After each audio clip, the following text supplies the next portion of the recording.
Welcome to R&R Showtime with Robert, And Ryan. and today we're talking about previously on Wandavision. That is the newest episode. That's the Episode name. 8. Yep, that's the name of the episode. Yeah. So first impressions of the episode, brother. It was okay. Yeah, I guess it was just okay. Is that it? I mean, yeah, not a lot to say about this episode, really, right? Yeah, basically filler, right? So Yeah. Okay, so I honestly I like the episode. I feel like I won. After Agatha all along at the end of the last episode, I think I had higher expectations coming into this episode. And I wasn't disappointed, but I think I just set my expectations a little high. So I was like, oh, okay, yeah, that was good. yeah, so the way I actually felt was maybe that I liked this one a little more than the last two, because I think I almost had expectations previously where, I was wanting this awesome ending every time with some kind of cool reveal. In the last two, I didn't think I got quite, as much as I would have liked, even though they were still great and action packed. The WandaVision's just kind of put the bar a little too high at this point. Yeah. So maybe I measured my expectations on this one. I sort of had the idea that the second to last episode is going to be, just kind of a building into the finale of the last episode. And so I thought this was a good build, and it had an interesting, cool little reveal sort of thing at the end. So I think what my issue ended up being is that I think everything good about this episode has to do with Wanda, which makes sense for the show WandaVision. But I think I was expecting, I think the things that we got about Agatha in the episode, I think were a little underexplained so far. Yeah. I've got some comments for the parts about Agatha. So, speaking about the parts about Agatha. Yeah, let's jump into the recap, which, starts in, with a little Salem, 1693, Massachusetts. So obviously most people get the idea that we're, during the Salem witch trials of some sort. Yeah. And we have a bunch of women in robes dragging some girl up to a post. And, Agatha. Yeah. I thought it was clearly Agatha. Yeah. So she's tied up and they, ask her, are you a witch? She says, yeah. They're like, okay, have you betrayed your coven? And we clearly kind of get the idea, like, this is a witch's coven here. Mm-hmm. And they're holding her up to trial. They accuse her of dabbling in dark magics and essentially convict her on this post. And yeah, she's being tried by her mother in particular, is the one calling things, because Agatha says, mother, please. Yeah. So, and I guess they find her guilty, and they all start blasting her with their magic energy. Yeah, these like blue energy beams, which I think this is where I was like, okay, this is where we're starting the episode. The blue energy beams were like a little just, yeah, whatever. Like, what is this blue energy beam? Just energy beam, boom. And so Agatha she's getting hit by these beams, and it looks like she's glowing from the inside almost, but then it looks like something kind of turns, and these beams, the women almost look like they are getting something pulled. Well, so it's like purple energy is shooting. The beams are being transformed by this purple energy coming from Agatha, and so it's like the energy beams are redirected at them, and it looks like they're being robbed of their vitality or something. Yeah. And essentially at the end, Agatha releases herself, blasts them all back, and their bodies look like dried up husks. And then her mother floats up in the air and blasts her with the beam, and again she just kind of turns it back on her. Well, and so like the final lines are, Agatha is pleading to her mother, please, I can be good, and her mother saying, no, you cannot, and then tries to get her, but Agatha blows it off, and yeah, and she just destroys her and takes her mother's brooch. And just a quick little thing about this scene, I don't know. I didn't really like the acting or the writing or however this was done in the scene. I mean, it was just a little, I don't know, like weirdly kind of cliche, and like I just didn't. I will say, I think what's the name of Agatha's actor? Catherine Hahn. Catherine Hahn, yeah. I think she's been great this whole series, and I just think here in this scene, it was really weak and unbelievable. So she looks de-aged, right? Yeah, she does look de-aged. Yeah. Okay, I think that's part of the issue. I think like de-aging isn't bad in general. I Mhm. think if they're trying to do it like so, I feel like it was just very casual de-aging that they were like, Mhm. oh, let's just do it. And so there's just something about it where like I noticed it. Yeah. It wasn't bad, but like I noticed it. Yeah, it wasn't quite Uncanny Valley, but I get what they were doing. Catherine Hahn does not look very old, but I see that they were just trying to make her look much younger. They wanted to make her look like a teenager because that's supposedly when she would be dabbling in stuff above her station. She shouldn't look like a woman in like her 30s. Yeah, like most of the witches in this coven look like older ladies, late 30s, 40s, 50s. Or some of them looked a little youngish, I think. Yeah, so at that point, it snaps back to the basement of Agatha's house in Westview, and we have Agatha. She kind of goes on this interrogation of Wanda as she has her captured by her sorcery. Like at first we see Wanda try to like fire her magic off, and then Agatha reveals, oh, didn't you see the basic protection spells, the runes I have up? Don't you know about runes, the fundamentals of magic? Yeah, and Agatha goes on to kind of point out a couple different spells and things, using like this bug as an example. She does a mind control, something you did. Transmutation, something you did. She reveals that she was controlling Pietro, if you will. Pietro. Fake Pietro. Yeah. And so through this kind of what I feel like she's displaying is she's making it clear that Wanda, being able to do this magic and the sorcery, doesn't understand essentially even what she's doing. She doesn't understand the basic fundamentals of magic, which apparently Agatha does. I mean, yeah, of being a witch. Yeah, she's been a witch for over 300 years at this point, but she makes a point that she was attracted and she felt or saw all these spells cast at one time, and she kind of makes it out to be that, I mean, Wanda's literally controlling hundreds, thousands of people in Westview all at the same time and running all these illusions, and she's transmuted the entire world. So she's essentially doing massive, giant level magic and doesn't even understand it or know what she's doing. Or as maybe Agatha believes, maybe she doesn't think she understands it, but because of being able to see what Pietro heard from her, that she was at this dark place, and that's how she found out. Yeah. And it kind of colors what we were hearing from Pietro in that scene, that he was trying to figure out how'd you do it, and it was really Agatha trying to get those answers. How did you do it? Yeah. And so we see that Agatha's maybe goal here is to sort of figure out how Wanda did it. And she plucks one of her hairs out. She sort of casts some sort of spell, and a doorway appears. And she sort of says, like, all right, Wanda, let's go. Let's start at the beginning here. And at first, Wanda doesn't want to do it. She doesn't want to go into the doorway, but Agatha essentially uses her hostage children to get her to, you just go ahead and do what I say. We're going to go through this.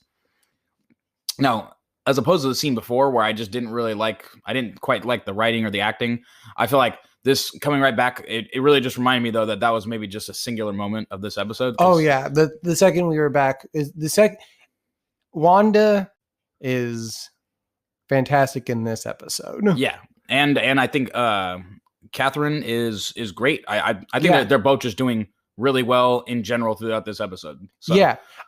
When I said Catherine Hahn was disappointing, it was her beginning scene, and then we'll touch on it at the end. Yeah. So basically, Wanda and Agatha, they enter into this doorway, and memory number one. Yeah, we start viewing these scenes from Wanda's past, these memories. And where it starts is essentially that Sokovia, the bombing that kind of starts everything for Wanda and, her brother as well. We basically see what we find out to be her father, come back into their house and, greet their mother. And he opens up this case full of DVDs.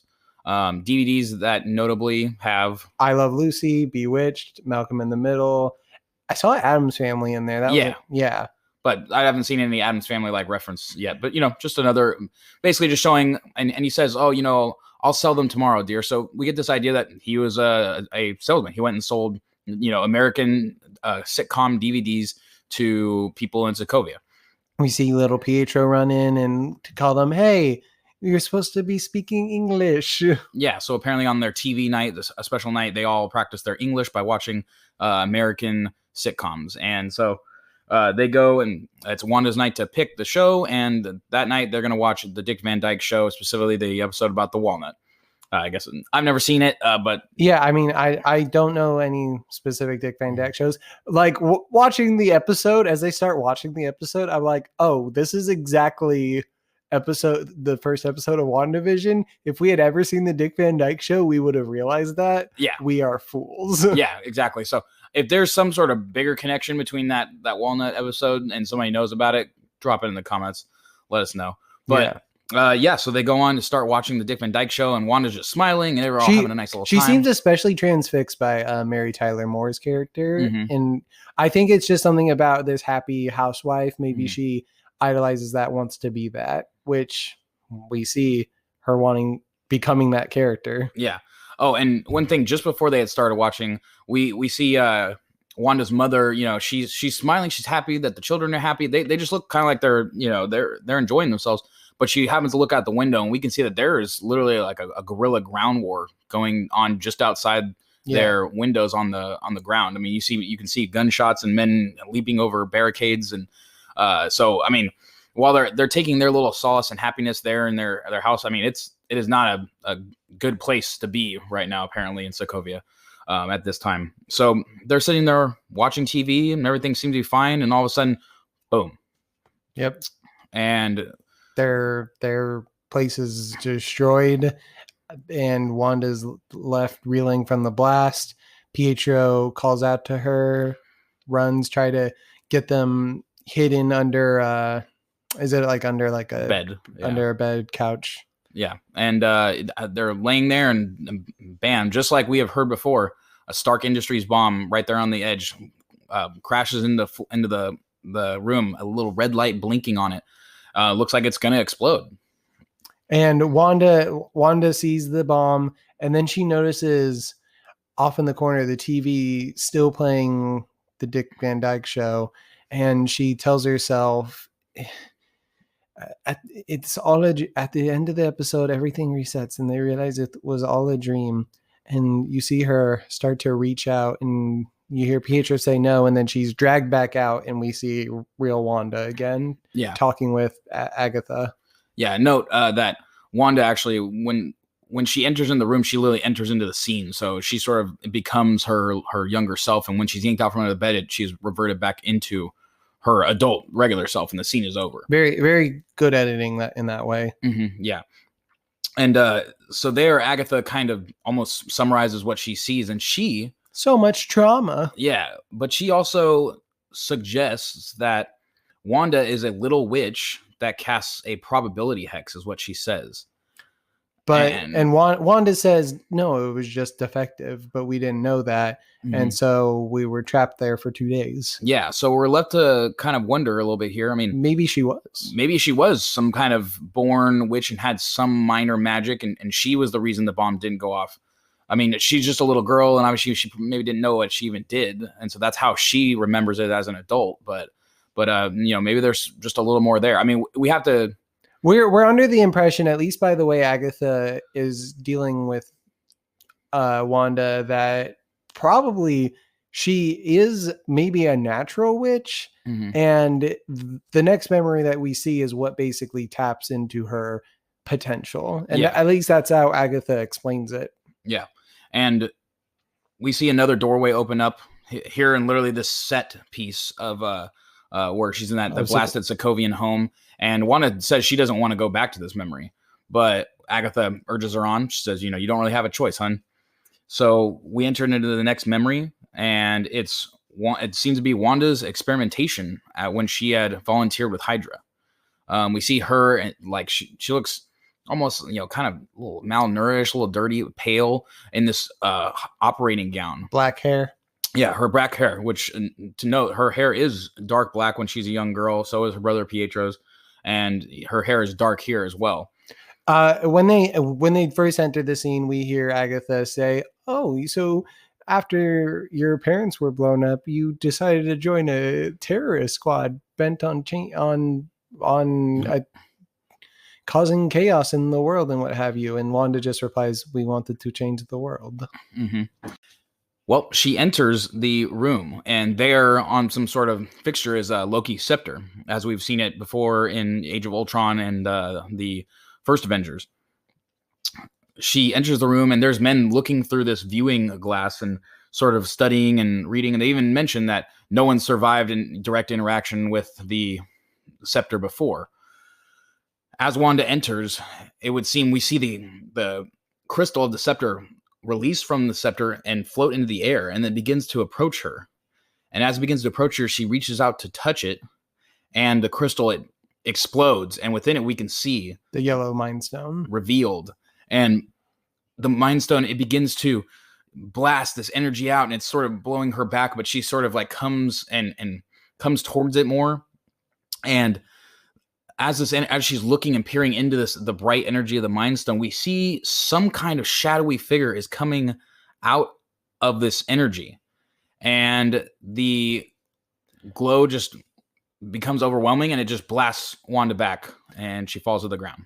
When on either watch, did you get an idea of what that figure may be? I definitely did. I got it the first time, and I just kind of double checked it the second time, but it is, to me, clearly, if you kind of even stop the frame and see it, it's clearly a person in a vintage Scarlet Witch costume. Okay.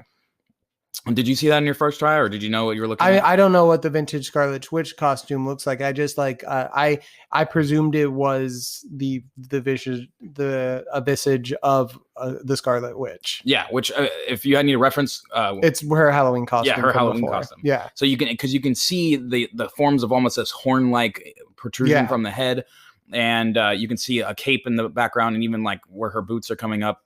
So I think it was almost certainly this vision of the Scarlet Witch. So after this, she's taken into isolation.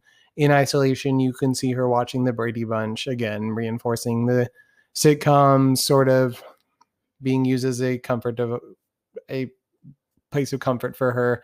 The Hydra scientists that were experimenting on her are playing back the footage, and it just sort of skips over her interacting with the stone. The footage just doesn't show that happening. Yes, and those same two scientists, we know that they were viewing her through the window as all this happened. And we even see, I believe there's a small clip of a scene where there's bright light shining into their window, and they say something there. But then afterwards they say it doesn't make any sense, as if they don't remember even maybe it was maybe they were blinded by it. Yes, or they may have been, they may not have seen, but basically something occurred here where it did not allow anybody else to see quite what happened in this interaction. And we also know that after this point, Loki's scepter is whole, and that crystal is back in its place, even though it seemed to erupt and shatter in that moment. So we know that it literally must have reset itself, put the pieces of the crystal back together, and went back to the scepter. So I even think that it's possible that this was something even more like a mental vision of some sort than potentially actually genuinely, like literally the crystal floating out and exploding in front of her. My only question left with this scene is, it tapped into her maybe witch potential. What's the explanation for it turning Pietro into the speedster, the Quicksilver? I never understood quite anyways, and I want to touch on later when we get to near the end of the episode. There's something I want to reference that I've actually thought of before and never understood why it was this way. But I'll just bring it up a little bit later, and we can kind of touch on this sort of point here as well. All right. So memory 3, Agatha opens the next portal, and we walk through, and we're back in the Avengers compound, or this is the first time I guess we see Wanda's bedroom in the compound, and she announces it's the Avengers compound. It's the first place that she ever lived with Vision at. Yeah, and we know that this is just shortly after what occurred in Age of Ultron, the Sokovia, because when we get a kind of a clue, because her hair is still very dark, but it does have a red sheen, which in Age of Ultron her hair is dark with the red sheen. However, when we see her in Civil War, her hair is much more red.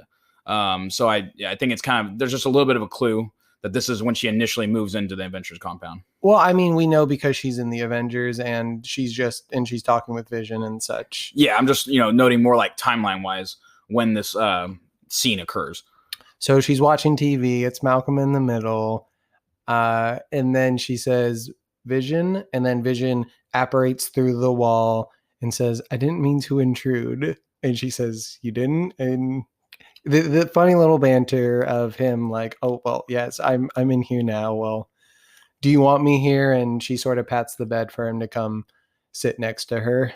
And they're watching Malcolm in the Middle. He's like, oh, why is this funny? He doesn't quite get it. She explains, oh, he's not actually hurt. It's explaining the whole sitcom tropes to him. Yeah. Kind of, yeah. To a robot that's literally never seen a sitcom before. And then Vision tries to start talking with her about the grief she's feeling, what she's going through. He says like he has no way of knowing what it is that she's going through, but he's hoping to try and help her. And she kind of says, no, there's no helping me. She describes her grief, her depression as this wave washing over me again and again. And she keeps trying to stand up, but she just feels like eventually it's just going to drown her. Yeah, which I think is a really touching sort of way to describe, that kind of grief and sadness and that depression that I think a lot of people can really empathize with, in various ways, whether you've lost someone or you just have experienced that kind of, low state before. It is definitely a way that I think some people might really have, it definitely puts into words how some people can feel sometimes. I feel like even in the scene, it sort of minimizes like what she must be feeling. Because not only is she feeling the loss of her brother, but Sokovia was her home and it was literally just about to be used to destroy the world. And many civilians died. And she's probably going to feel some guilt that she had something to do with it. Like if you watched Age of Ultron, she was on Ultron's side up until right before this happens. So she, in a way, aided this. She's the one who put the vision into Tony's head that got Ultron created. In a way, the events of Age of Ultron it all started with Stark's bomb, but she played a factor. So you wonder if part of that's going through her mind right now. So yeah, her being sad right now, it makes sense. Yep. But Vision fires back. He says, well, it can't always be sorrow. You can't stick with this. And he says what I find to be one of the most poignant things I think I've ever heard in a TV show. He says, what if grief is love persevering? Yeah. Wow. Well, taking it to the next level there, Disney. Really.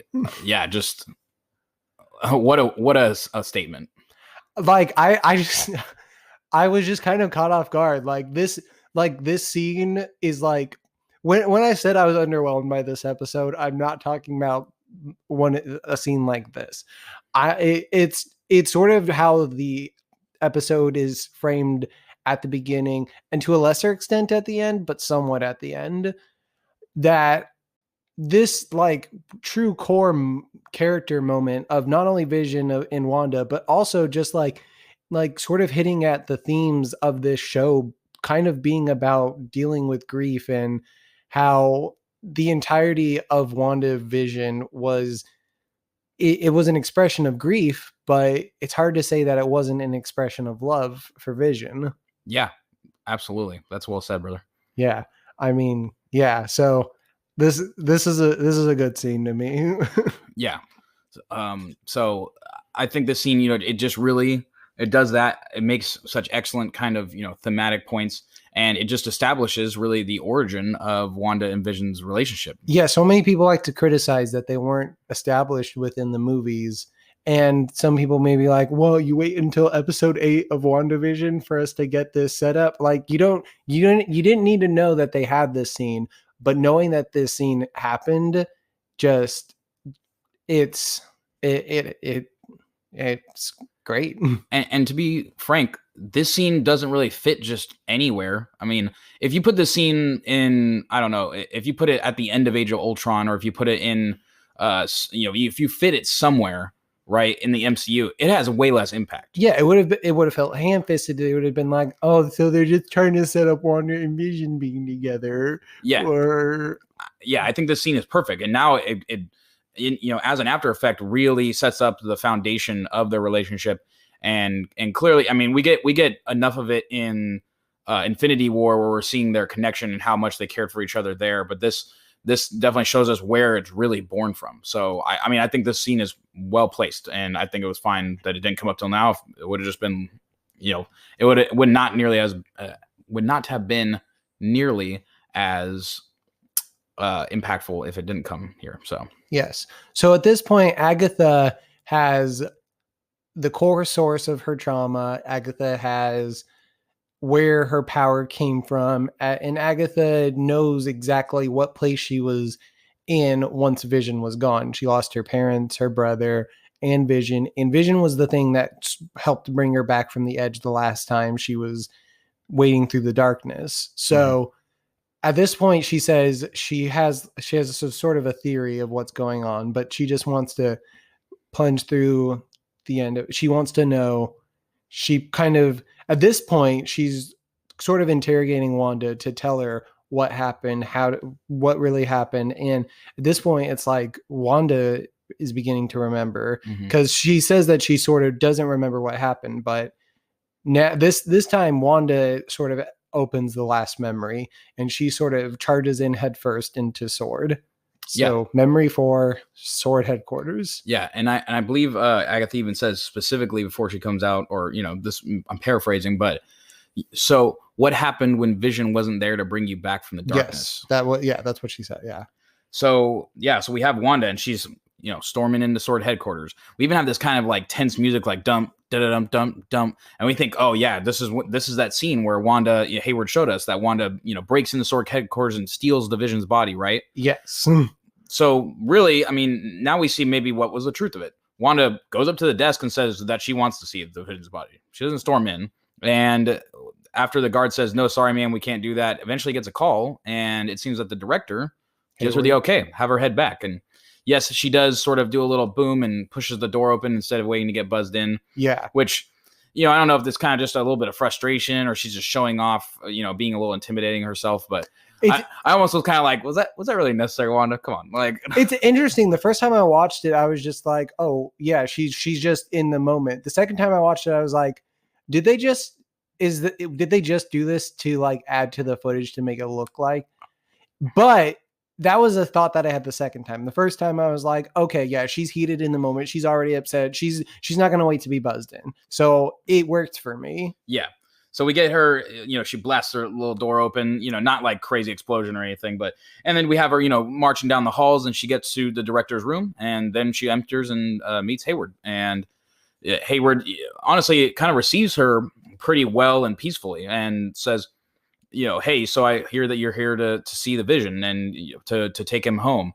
And he sort of goes on to say where he basically says that he can't allow her to take the Vision, and it's $3 billion worth of vibranium. Yeah.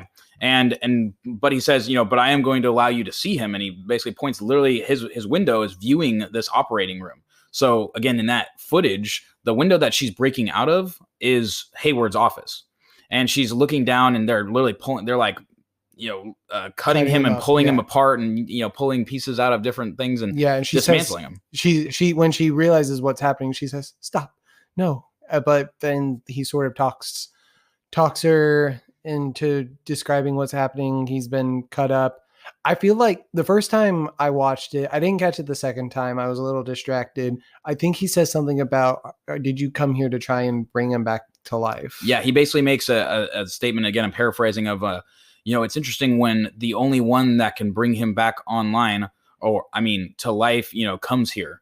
And she kind of doesn't even pay attention to it. I almost didn't. I kind of heard it and was like, wait, what? Yeah. And I caught that. And I was like, are you trying to like lead her into bringing him back to life right now? It's definitely kind of what I thought as well. And I was like, I also questioned, how does he know that she can bring him back online? Why is that even a thing that crosses his mind? He as a sword director probably knows that she has the power of the Mind Stone and he was powered by the Mind Stone. Yeah. So, but he definitely mentions that, and I definitely felt like it was kind of a leading thing, like where he was maybe somehow proposing it. But he says, you can see him but you can't take him. And so she's looking and staring, and she gets frustrated, and she does break the glass, floats down, walks up to Vision's body, and sort of scans his head where the Mind Stone used to be. And she says, I don't feel you. I don't feel him. And then she just leaves. Yeah. That's it. Yeah, like some of the guards down there like raised their guns at her, and Hayward said, "Stand down, let her see for herself." And yeah, she sort of accepts that he's not there. It's just the husk of his skeleton, but the Vision she knew is gone from that body. And yeah. And here the manipulation of Hayward is revealed in that we see these very aggressive acts in that footage, and he makes the proposition that she broke in and stole his body, when in reality, that's just not what happened at all. Not because at first you like start seeing the scenes and you're like, oh, so these scenes were manipulated to make it look like she came in more violently, but she still came and took no, she didn't take the body. She leaves without Vision. Yeah. So Sword, at this point, we're to presume Sword still had Vision all along. Yeah, they still had his body all along, which, I mean, in and of itself kind of raises a question, well, then where does Vision come from? So we have Wanda, and she goes back to her car, and she looks at this little envelope in the car, starts it up, and she starts driving. And then we get kind of cues of her traveling down the highway. We see entering New Jersey. Then we see that sign entering Westview. And she is driving through Westview, and we're seeing essentially what Westview is before the Hex. Kind of a rundown. Yeah. Dreary, dilapidated, and we see some of our favorite neighbors. We see Herb walk by. We see I can't remember his name, but the guy whose grandma's piano got turned into a piece of paper in the magic show. Yeah.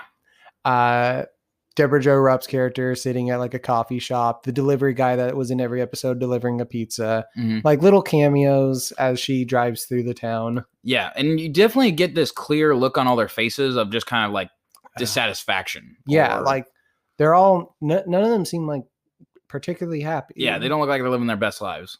Yeah. And we have Wanda, and she drives around. She's still looking at the neighborhoods, and she arrives at an empty lot. And we see her pull that little piece of paper out of the envelope, and she unfolds it, and it is a deed. And on the deed, it's circled or it's in a heart written the words, "For us to grow old," and V. And man, that just starts getting at you. And she gets out and she walks to the middle of the empty lot, and she just begins to break down and cry. And you just see that she came to this place that was supposed to be hers and Vision's. I mean, yeah. And it's just it's such a I really want to touch upon this scene more later, because there's something about that feeling of missing out on experiencing something with a loved one, basically ruining something for you. And she is that's one of the hardest feelings. Like I've never never lost someone. Like I had a close loved one who died that I had plans with. I've had like similar situations, but God, it's one of the worst feelings to have something like that occur. So that's sort of the last straw, and we see her burst. Yeah, she literally just bursts, and this red and kind of black dark energy just starts erupting from her all around, and it literally just starts to manifest into literally the pieces of her home. It's like what we saw in the Halloween episode when the dome expanded, except this is the beginning of the Hex. Yeah, literally all of it's erupting right from her heart, and all around her, essentially, she just manifests and creates her home, the home that she wanted. and then it sort of stops for a second, and then she goes even further, and this huge blast, red energy just goes and engulfs the town. You just see everything, boom, get transformed, and again, everything's transformed into that classic Westview. That episode 1 of WandaVision. Yep, black and white and 1950s era, all the way and out. And then we come back to Wanda, and this energy still spewing forth from her, but now there's this golden energy, and it's coming forth, and it's starting to manifest into the shape of a body. You mentioned golden. It's like the energy of the Mind Stone. Yes, is what I take from that. Yeah. And it's all these these intricate lines, and it's almost like a network kind of circuits, or of even, it's a little more densely packed in this, but I got the feeling of circuits and or sort of veins, and like the vascular system of a body, a person. And it just continues forward, and it spills out of her until it fully forms the Vision there before her in black and white in that very first episode. And Wanda's still there in color. And we cut to the Vision, and I think he says something like, Wanda. And she's out of scene, but we just see her foot step in, and now she's in black and white as well. I appreciate the fact that you noted that little scene of showing just her foot stepping in black and white, because on the rewatch, I like just the way that's shot. Mm-hmm. I think it's one of it's just such a well put together scene. The effects of her creating the Vision are what they are. It's always going to be that sort of superhero special effect thing. But once he's there and it's back to the sort of 50s thing, it's such a beautiful moment of, and it's this full circle moment to episode 1 to know basically what led up to the beginning of this. It's such an impactful scene to watch. And the implications are, 1, it was Wanda all along. We have another episode. Maybe we do see that she, in this moment, she was influenced by some other force. But as it stands right now, the theory that Wanda created the Hex completely unprompted by herself stands as what's being presented. Yeah.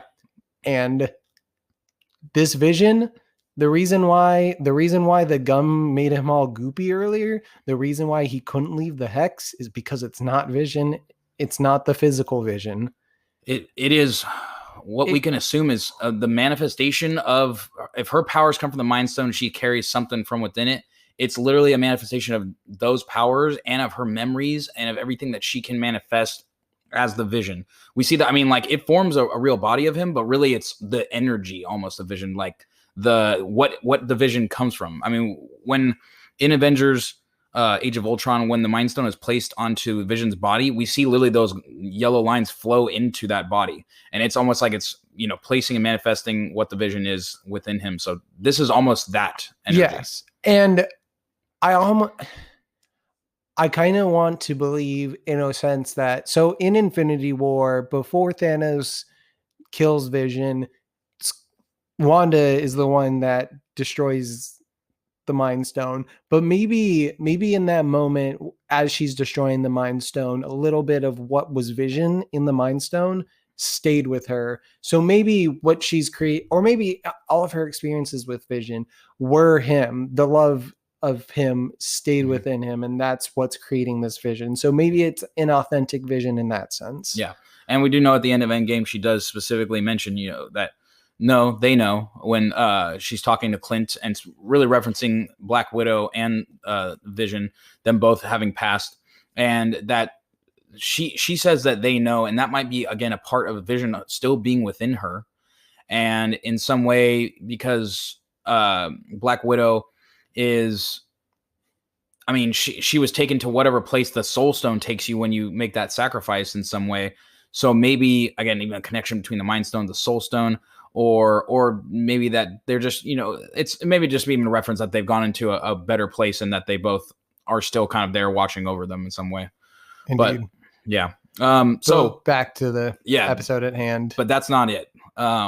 We have her step into that first episode, that first scene, and then we just hear, we kind of get the camera pan, and we see lighting over what the TV set of her room. Yeah. And we get this idea that, again, it was also like in some ways this production that she was living that happy life, but it literally was. I mean, we see that there was a studio audience and the cameras, and Agatha's there clapping.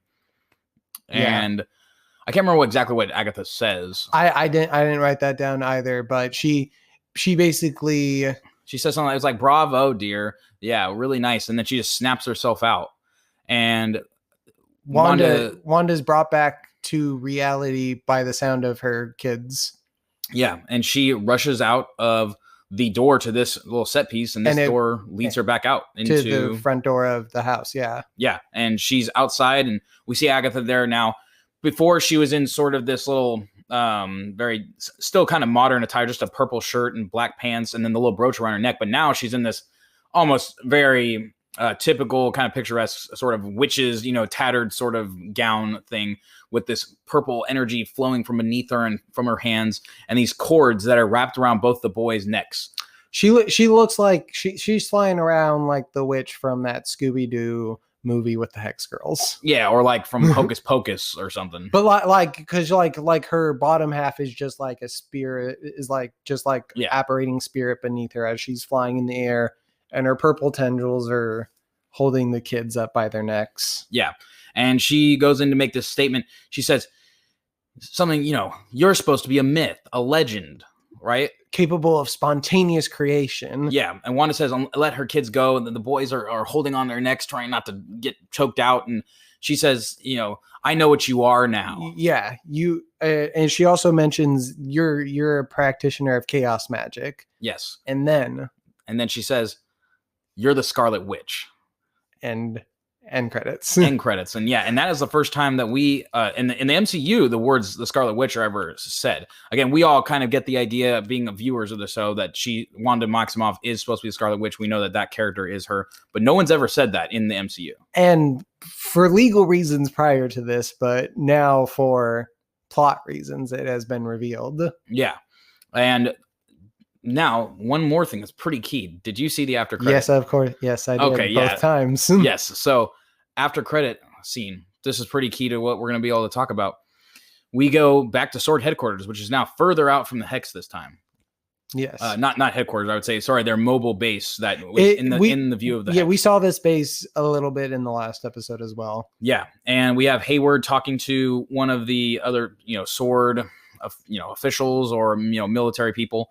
And he says, before we took apart and put back together him a million times and never thought to use the power from the original source, or we're never able to use the power from the original source. I think it was that they, we tried to power him with this, with that, but we never thought about powering from the original source. And we see that drone that still had that red energy from when Wanda zapped it.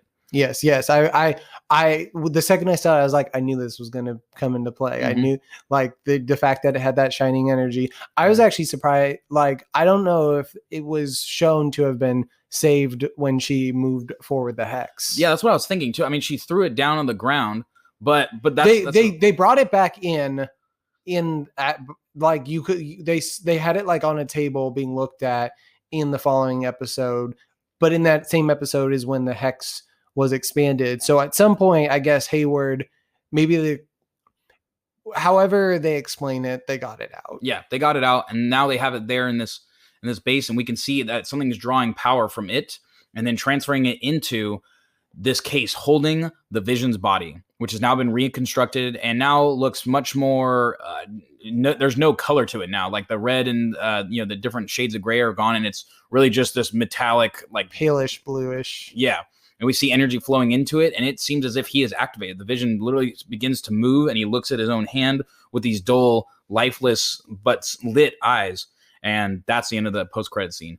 And that was a boom, like another big kind of drop as well.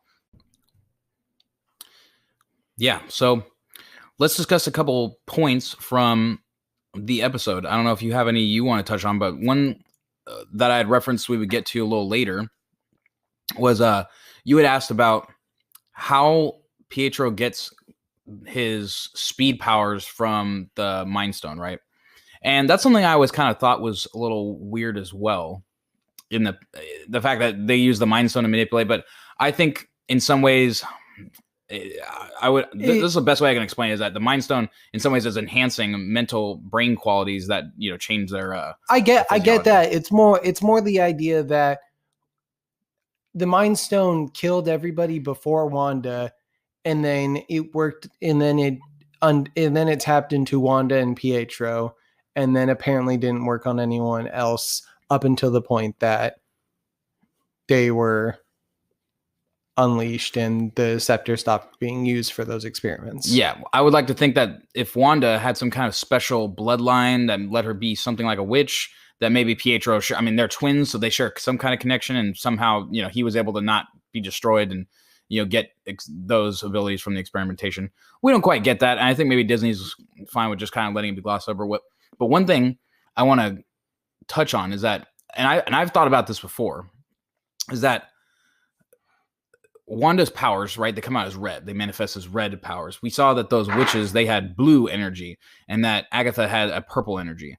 I don't know, and maybe even to talk about this, the Sorcerer Supreme, Doctor Strange, has all those. Again, they almost train like monks, but they are all wizards as well, and they have an orange energy. Yeah. Right? So I see these different colors, energy. I don't know if that is something indicative of maybe the person or what kind of magic they're using, because I do want to note that when in the Doctor Strange movie, when Caecilius is using that dark energy, it's also purple. So in some ways, I think maybe the dark is associated with bad or whatever. And so this is sort of the question I had, and I think it's worth questioning whether or not that the colors are indicated back to their corresponding Infinity Stone in a way, because we see if the sorcerers are using the orangish, yellowish magic, that's maybe Mind Stone power. Well, technically, if it's orange, I mean, we can put it on the orange yellow, so we don't know. But if it's orange, that would actually tie to the Soul Stone. Yes. So, but I mean, if it's Soul Stone, then it's their souls, their connection with their souls, or mind. Either one sort of makes sense. Yeah. For those types. The one that doesn't quite track is if all the witches are using space magic. Yeah, I don't know if that's even has any connection. But purple is power. Purple is power, yes. And red, most importantly, is reality. Yes. And so I definitely see, and then so for Agatha to state, you're using chaos magic, right? What's more chaotic than literally like unbridled the power of reality, essentially? And that's really what Wanda's even doing, is she's bringing things into she's manipulating reality at will. Exactly. And so the red energy coming from her, I don't know if all of her energy, again, one thing, I don't know if Disney had this plan from when they first introduced Scarlet Witch that her red energy was going to be related to it. Really, they were just introducing the Scarlet Witch, and she has red energy powers. So boom, there you go. But I think that maybe at this point there is some connection to, even though she's connected to the Mind Stone, that her powers or what she's tapping into is connected to the Reality Stone, or at least that's really what she's tapping into, is the red reality energy, the reality bending energy.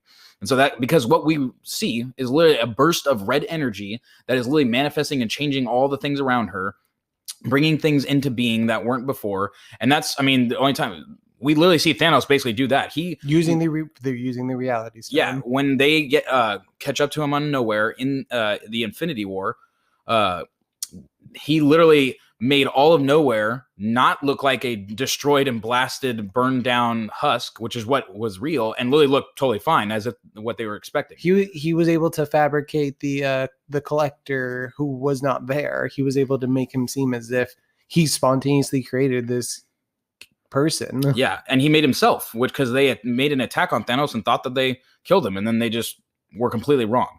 So the Reality Stone is literally as powerful enough to just manifest a different reality. That is its power inherently. So I believe that there has to be some connection that Wanda has to the Reality Stone. It's, even if it comes from the Mind Stone or whatever it is, that whatever she's tapping into is tapping into that basic energy of reality in this universe.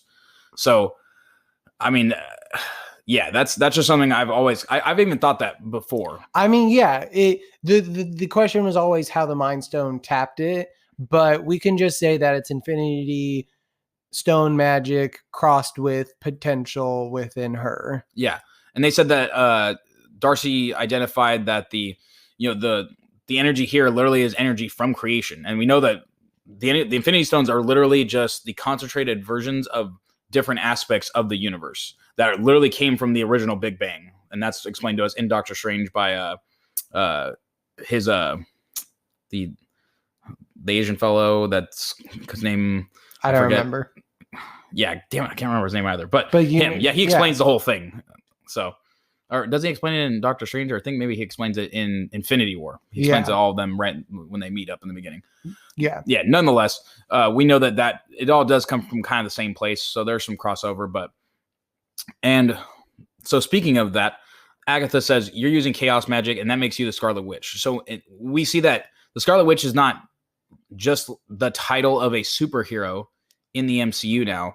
It is somehow like a mantle or some kind of title of some sort of being that has a certain kind of power, apparently chaos magic power. Something that she as a witch learned maybe as long ago as the 1600s when there were still others around to teach her, because we don't know how she's been learning and surviving over this time. Which, if we want to take this time to go into Agatha, let's start, because I mean the Scarlet Witch, we don't know what that means quite yet in this universe. We know apparently it's a thing. It's something that existed prior to Wanda even being alive. But let's talk Agatha. So I think one thing that I had, it's not quite proved wrong yet, but I think maybe at this point, maybe we were wrong, and we have the next episode to see that she was targeting the kids.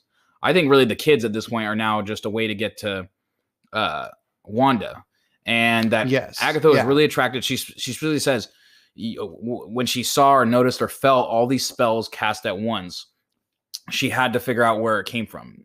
And so Agatha must want the source of that power or something like that. And she really just used the kids as leverage to get to Wanda, to have something over her. And I bet in the next episode, she's going to say something like, maybe we're going to see her be like, give up the mantle. Like, you can just give it up. Like, give me the powers of the Scarlet Witch and you can have her kids or something like that. Yeah. And it'll be just something she can absorb or take from her to gain it for herself. But so that, her intentions, I think her intentions are less interesting to me at this point, because now I'm just sort of, I think I like Agnes more than I like Agatha, if that makes sense. Yeah, because now she's sort of just become generic. Generic witch character or something. Like, and I'm not saying like, I mean, before she was like generic, like side supporting character, and it's sort of the flip on that made Agatha within the little Agatha All Along song so instantly interesting as a character. But like the Salem trial thing was just felt so played out. Like, they didn't need to set it in goddamn Salem, Massachusetts. That's not the only place witches have ever existed. Yeah, but I think for a general audience, that's what most people are going to recognize it. So I can kind of understand them doing it. They're like, hey, we need to make it clear that, this is a witch and these are witches and stuff, and that she's existed for some. I mean, so look, I give them that. But if they wanted to impress me, they could have like set her like in like 1300s freaking like Scandinavia, like, and like had her like speaking with her like Viking witch tribe. Yeah, but I mean, that's maybe just because you like Vikings or something. Most people, I think, but I just say Vikings like just generic anywhere. Like, it could have been literally anywhere, and the fact that it was in Salem, Massachusetts was just a little okay on the nose. I'm not gonna give him too many minus points for that. I just think the whole scene just seemed kind of that the beginning scene was just like not great. It was the first time I watched it, I was like, okay, I get that they have to like set up this, but like it gave. The problem with it is that it wasn't a great scene and it didn't really tell us much. Yeah. I mean, Agatha's a witch and she's bad. Like, that's basically what we got from it. Yeah. Like, and we don't really, based on like the dialogue they had together, like her and her mom was like, you stole this, or you stole knowledge above your station. You're practicing in dark magic. And she's just like, no, I'm not. And it's sort of a scene where it's like, this is like a sort of a young witch who, in what she's saying, like maybe she's like, there's like a little bit where she's saying the power was drawn to me. I didn't seek it out. And they're just like trying, like casting her out. Like they're not trying to help her. It feels like she's being treated unfair. And like, it's like this scene is meant for me to grow empathy with her.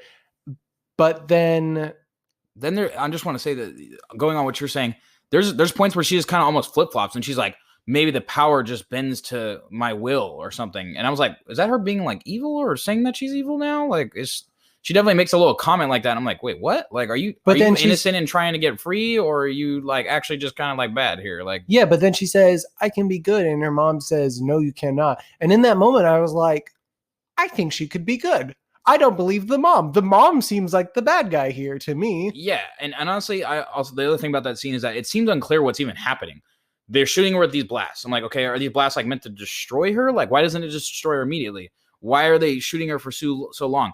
Is she immediately absorbing it? And then there is this kind of like turning it back on them. They seem like they're getting drawn in now. They're all having their energy sucked. I'm like, did she like absorb their energy and take it into herself and become as powerful as a coven of witches? Or did she just absorb their vitality and just kill them? And if you're going to attach her to a post, like I get it's a Disney Plus series, you're not going to set it on fire, but like, why would you not just set it on fire? Yeah, I don't know. I didn't like, there was a lot about it that was just kind of like, it's one of those moments in a movie where, or a TV show where I mean, I can accept a lot. Obviously it's a magical world, magical stuff going on. But even in the setting of this magical world, I'm just kind of like, wait, what? Like, and it draws me out of the moment a little bit. It was maybe it's probably like the weakest scene of all of WandaVision. That's what I was about to say. I tried to think a little back, and I was like, maybe like, I don't know, maybe there's like some like forced humor moments, but like even those ones, like even when the humor felt forced in the sitcom scenes, it helped to build the character of the sitcom environment. This does sort of nothing. Yeah, I think as a good fundamental of movie making and TV shows, that you're supposed to show and not tell, right? And so their attempt is like, let's show Agatha, being a witch and becoming more powerful or betraying her coven. They wanted to show it to us and not tell us. But honestly, I think it would have been more endearing if we just got more of an exposition dump in the first 10 minutes where Agatha just talks about how she became a witch, and that, because her little interrogation of Wanda adds to the story, and it tells us Wanda doesn't know the fundamentals of magic. Agatha does know the fundamentals. She even shows us that these things that you're doing are complicated. If I just got more of that, I would have felt that was more worth watching than that first scene. To be like all of that scene sort of taught me is that Agatha grew up in a coven, and that's how she got her witch stuff, and maybe she's the only witch. But it's a lot of maybes of, well, maybe she's the only witch. Like, did she find other witches? There's a lot. There's like, you told me one thing about her 300 years prior. What else is there? Like, I get there's more to this character that we have to learn, but like, you taught me almost nothing in that scene. The scene wasn't very well executed. As at the beginning of putting it at the beginning of the episode, it's why I say that the episode feels okay as a whole. Cause like, while the episode has maybe two of my favorite scenes in the whole of WandaVision, because they are WandaVision scenes, mm-hmm. This is the weakest scene in the whole of WandaVision. So it sort of cancels out the good that is earned within the episode. Not entirely, but yeah, like literally, I think this episode could have been better if they just left that whole scene out. But again, it is what it is. I don't want to harp on that one too much. Yes, yeah. And so leading into this, we get the sort of discussion of magics, the transmutations, the runes, and everything. And you know what? That sort of brought me back a little into, I want to know about these magics, this magical witch world, the stuff that I didn't learn in this scene, literally filled with witches just now. They didn't talk they said dark magic. They didn't specify anything. So that was kind of, yeah. I would have been fine with more her explaining things and so we could understand magic that better. Scene was good. Yeah, I would have been fine with more exposition. Like, fine, let her just talk for a little while. I was actually okay with that. That scene looked good when she was talking to Wanda. and she didn't have weird de-aged effects on her face. Yeah. And I'm really interested, I wonder, and maybe if we looked it up online, haven't really done any research or anything, because I in some ways don't want to spoil the episodes, but those runes, they kind of point them out a little bit, and I don't know if they're just throwaway whatever runes, or if they mean something specific, like if maybe they have a tie-in to Doctor Strange and runes that we saw over there, or if we've seen them somewhere else. Because in my head, I kind of felt like I'd seen those before. Maybe even when I saw them, I almost thought of the Eternals, but I was like, maybe that has nothing to do with it. Maybe I'm just totally wrong about that. But I felt like I saw those runes before. They look familiar. So yeah, if anybody knows what they are, drop it in the comments. Yes. So, all right. What are some other things? So Hayward. So again, we see Hayward's manipulation. We already got it before, where Hayward was saying the target, right? Vision, the target within the hex. And so they were definitely, and Hayward was targeting Vision before after they got the drone. So I have a little bit of a theory, right? So what we saw when Wanda manifested the Vision, right? Again, I was thinking it was his circuitry. It was like his vascular system. It kind of like seemed like maybe, the energy and like the soul almost of Vision. What Hayward has is his body, like his husk. And so I have this feeling that maybe somehow we kind of saw that Vision can't exist outside the hex, and I see it now. Why? Because it is an area where he can, his soul can be manifested, but he doesn't have the body, and yes. and she can't create the body, or she can create it here where she has her domain, but it can't exist in the regular world. I'm thinking that Hayward kind of powered up his suit. And so like maybe that body's going to move, but it won't have a soul. It'll kind of operate on its robotics and all that. Yes. And I think we might get to see like some kind of Vision versus Vision clash. But I'm even hoping that maybe there will be a point where Vision, he assimilates with the body. So like this almost soul of Vision assimilates with the body of Vision, and Vision comes back. So I'm kind of hoping that we see that would be really cool and great. You say Vision versus Vision class. I mean, yeah, that's very likely. I also see maybe a Photon Vision clash, because she has that sort of electrical view, and he's like a circuitry being, the other Vision. Mm-hmm. Yeah. So man, I'm also interested to see what's going on with I mean, we got her in that end credit scene with Pietro. Yeah. We have to, I'm assuming though, based on the end credit scene, now we know that he was under mind control, but it doesn't seem like Agatha, if she was making the case that, you have to, control these things from afar, that maybe he's not under the mind control anymore. She said that she was his eyes and ears. So maybe did Pietro knock Monica out? And I don't know. We'll kind of see. But yeah, I'm interested to see how this is all going to end up. We have Vision. He's heading to where they are. So they're outside a parent, and Vision's already, we know he's on his way. So Vision's probably going to show up there. Maybe he's going to take Agatha out. And yeah, we have, this last episode's going to be something. And I called it. I thought that this pre-episode was not going to be that great. And it was just going to be that lead up not that great, but it was going to be a leading up into the finale really being where they brought it home. See, yeah, I mean, yeah, you did. I mean, I feel like I expected a little more this episode and being a little more resolution in the last episode. But yeah, this was a lot more lead up to a final climax coming next episode. And I'm hoping it's like an hour long. Yeah. Like, I mean, our episodes have already been, I think, 30 plus minutes. Yeah. I hope it's a full hour. Oh, I do. I absolutely, because I almost feel the same, where I'm like, I don't know if they can even, if it's just 30 minutes, I don't know how they're going to successfully get everything I feel like needs to be in the last episode there without it seeming rushed. Because I feel like they have to resolve so many points at this point. I mean, we have, Jimmy's somewhere doing something. Monica's somewhere with Pietro doing something. We have Wanda and Agatha standoff with the boys. Vision's coming in. Darcy's across town. Hayward just activated the Vision's body. And all these points are starting to supposed to be resolved or come into a conflict at some point. So in 30 minutes, I don't see how we can really get all of those things resolved in a way that's going to be ultimately satisfying or, where we need to be. So I'm hoping 45 minutes at least. Yeah.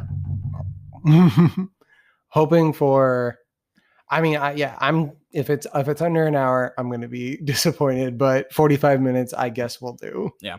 One last point I wanted to make is that so at this point, I think I talked before about that Agatha had some kind of connection to Mephisto, and I think I'm right in that she seems to be somewhat of an independent player as far as it's going, not connected to a Mephisto. Again, I didn't think Disney was really going to go that direction. I think there's still room that maybe she was sent there by something, an agent. But I mean, but it did the dark indicate, magic she's playing into maybe is coming. Yeah, I mean, again, the purple energy and kind of tied back to that Doctor Strange. Maybe she's trying into the dark dimension, literally. So maybe what was the name of that? Dormammu. Yeah, Dormammu. I've come to bargain. She came to bargain with the Dormammu.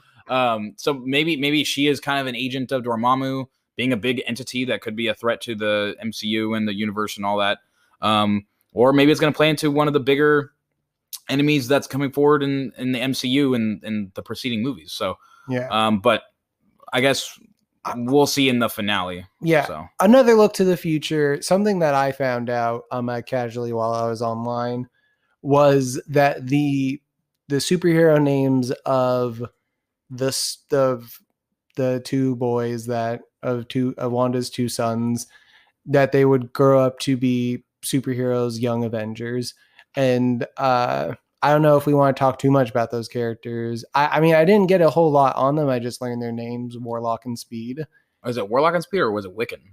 Wiccan, yes, yeah. Wiccan and Speed. Yeah, not Warlock. Sorry. Yeah, I kind of looked it up and saw something about that as well. So I don't really know much about them, but this does a little bit tie back into just a couple more points. One, the specific magic that Wanda as a little girl was supposed to have cast, according to Agatha, on the bomb was a probability hex. Then we see that she casts chaos magic, apparently, and Agatha, and then we had that last commercial that talked about Nexus. So yeah. I think those things lead a little bit more to what you had sort of led on a about Nexus being able to affect probability. Yeah. So I think we're going to maybe see some kind of tie back into that in this last episode or some confirmation at least. So yeah, but I think that's all I can think of to touch on for this episode, unless you have more, brother. All right. Well, I think that about does it. So yeah, well, in that case, until next time, I'm Robert. I'm Ryan. See you later, folks. Yep.